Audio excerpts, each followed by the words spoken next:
The 20th Ordinary Summit of the EAC Heads of State is on right now in Arusha, Tanzania, and a lot is to be discussed. I can confirm that the heads of state have arrived and are currently in a closed-door meeting. Right beside me is Don Wanyama. How are you, sir? Fine. Just to be clear, it is the senior press secretary. Oh, yes. Indeed. Yeah. And briefly, the heads of state are here and they're in a closed-door meeting. What do you think that they are discussing on right now? Well, from the agenda, there's a couple of things that the heads of state are looking at the moment.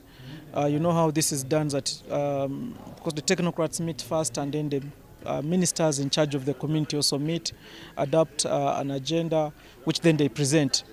So from what we have seen so far is that there'll be a discussion, the heads of state are having a discussion on the question of fast-tracking the customs union. There's also the question of a political federation. They'll be also discussing the question of Somalia's application to join the East African community, which has also been on.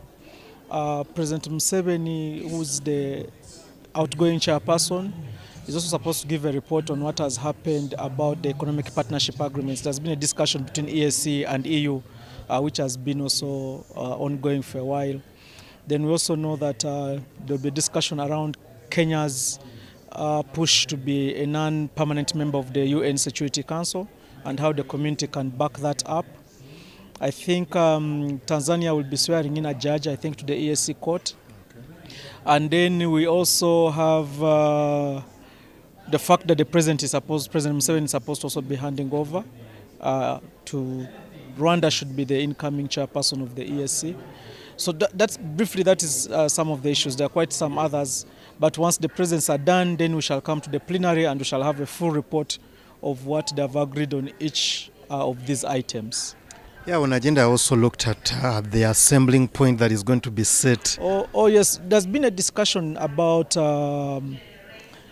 how East Africa can leverage as a one market to compel motor vehicle manufacturers to set up plants here. And you know, this has very many advantages. The question of skills, East Africans being able to benefit, gain skills. Now, of course, the tax revenue. You know that collectively we spend a lot of money importing vehicles. Of course, for vehicle manufacturers, they'll ask you, where's your market? An assembly or manufacturing plant is a very expensive item. For someone to come and put their money here, they must at least be sure of the market. And so if East Africa bargained as a collective bloc, I think they can leverage on the about 170 million people they have here. So that for any manufacturer, that would be a big market. So that is one of the discussions. There's the question of textiles also in that same light. But we shall have the details after the heads of state have finished with the closed-door session. Okay. Yes. Indeed, a closed-door session, and it's going to take some quiet hours. And UBC TV will be bringing you more updates on what is taking place in Arusha, Tanzania.